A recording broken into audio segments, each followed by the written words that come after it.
கிறிஸ்துவில் பிரியமானவர்களே, இந்த நாளுக்கான தினசரி தியான வசனம் மத்தேயு எழுதின சுவிசேஷம் 24வது அதிகாரம் 21வது வசனம். மத்தேயு 24:21, Matthew 24:21. ஏனெனில் உலகம் உண்டானது முதல் இதுவரைக்கும் சம்பவித்திராததும் இனிமேலும் சம்பவியாததுமான மிகுந்த உபத்திரவம் அப்பொழுது உண்டாயிருக்கும். இப்ப கர்த்தர் என்ன சொல்றாருன்னா, ஒரு காரியத்தை சொல்றாரு. மனித வரலாறுல இத நீங்க எதோடையும் ஒப்பிட முடியாது. எப்படி? இந்த உபத்திரவ காலம் என்பது இதுவரை இல்லாத ஒன்று என்பதை மிக அழகாக நேர்த்தியாக சொல்லிக் கொடுக்கிறார். ஏனெனில் என்ன, அதாவது உபத்திரவ காலம் தொடங்குறதுக்கு முன்பாக என்ன பாழாக்கும் அருவருப்பு உண்டாகும். அதனால நீங்க என்ன பண்ணுங்க, நீங்க தானியேல் எப்படி பார்த்தாரோ அதுபோல நீங்க இதை காணக்கூடியதாக என்ன மிகுந்த உபத்திரவம், கிரேட் ட்ரிபுலேஷன் என்று சொல்லக்கூடியது. அதாவது மனித வரலாறுல இதுவரைக்கும் இவ்வளவு ஒரு பெரியதா மக்களை அழுத்தக்கூடியது, மக்களை துன்புறுத்தக்கூடிய காரியம் முடியவே முடியாது என்று சொல்லக்கூடிய ஒரு காரியத்தை சொல்றாரு. என்ன? உலகம் உண்டானது முதல் இதுவரை சம்பவித்தராததும் இனிமேலும் சம்பவதியாதுமான மிகுந்த உபத்திரவம். அப்ப என்னன்னா, அந்த உபத்திரவம் எப்படி? உலகம் உண்டானது முதல்ல இருந்து இப்ப வரைக்கும் இனிமேலும் வராதபடிக்கு. அப்ப என்ன, இது ஒரு யூனிக், இது ஒரு தனிப்பட்டது, இது ஒரு சாதாரண ஒரு காரியம் கிடையாது. இருக்கிறதுலே ரொம்ப மோசமானது, பூமியில இதுவரைக்கும் வராத அவ்வளவு பெரிய உபத்திரவம் வரப்போகுது என்று சொல்லக்கூடிய ஒரு காரியத்தை சொல்றாரு.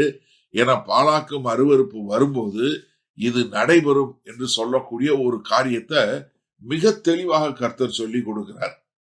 ஏன்னா இது நான் முன்னாடி சொல்லி இருக்கேன், மறுபடியும் உங்களுக்கு சொல்றேன். கர்த்தராய் இயேசு கிறிஸ்து இந்த எதிர்காலத்தை குறிச்சு சொல்லும் போது, தீர்க்க தரிசனமா சொல்லும் போது, சமீபத்துல நடக்க போற ஒண்ணு, பின்னாடி நடக்க போற ஒண்ணு, ரெண்டையும் சேர்த்தான் சொல்றாரு.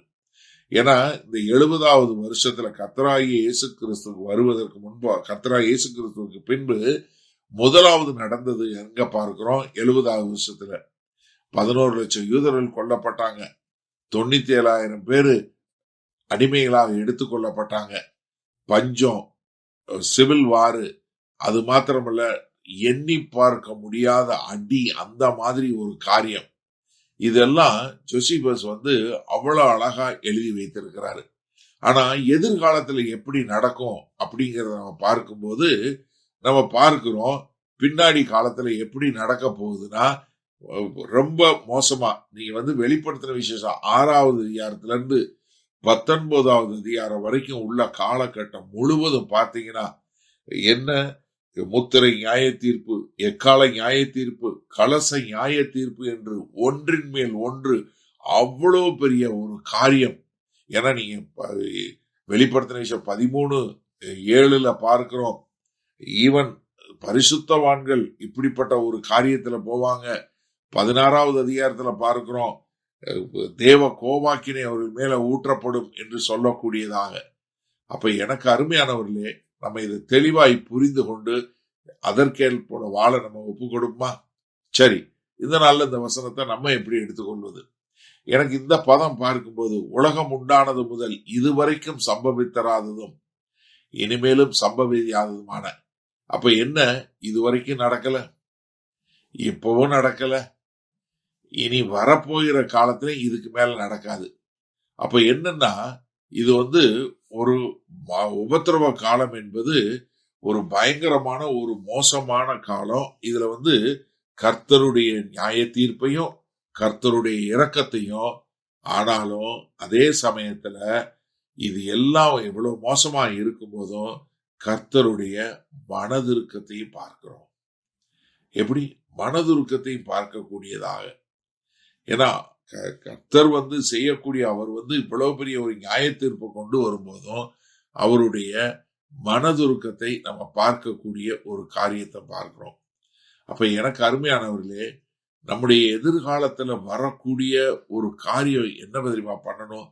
இவ்வளவு மோசமான காரியம் எதிர்காலத்துல நடக்க போகுது அப்படின்னு தெரிஞ்ச உடனே நம்ம இந்த நிகழ்காலத்துல உண்மை உள்ளவர்களாய் இருக்க கற்றுக்கொள்ளணும். எதன் மேல? கர்த்தர் மேலையும் அவருடைய வாக்கின் மேலையும். ஏன்னா தம்மேல் உண்மையாய் இருக்கிற யாவரையும் கர்த்தர் பாதுகாக்க வல்லவராய் இருக்கிறார். அதனால அவர் என்ன தன்னுடைய ஜனங்களுக்காக அந்த நாட்களையும் குறைப்பாருன்னு சொல்றத 22ஆம் வசனத்துல பார்க்கிறோம். அப்ப எனக்கு அருமையான சகோதரனே சகோதரியே, இந்த நாட்கள்ல நம்ம உண்மையுள்ளவர்களாய் வாழ கற்றுக்கொள்வோமா? வல்ல பிதாவே, இதோ எதிர்காலத்துல இப்படிப்பட்ட எண்ணி பார்க்க முடியாத அசைக்கப்படக்கூடிய காரியங்கள் நடைபெறுகிறது என்று பார்க்கும்போது எங்கள் மனசுல ஒரு சஞ்சலமோ பயமோ இல்லாதபடி, இப்படி வரப்போறதுனால இந்த நிகழ்காலத்துல நாங்கள் உண்மையுள்ளவர்களாய் இருப்போம் என்று சொல்லி உண்மையுள்ளவர்களாய் வாங்கல எங்களை அர்ப்பணிக்கிறோம். மீட்பெரும் இரட்சகருமாகிய இயேசு கிறிஸ்துவின் மூலம் பிதாவே, ஆமேன். கர்த்தர் உங்களை ஆசீர்வதிப்பாராக. நாம் இன்று மாலை மன்னால சந்திப்போம்.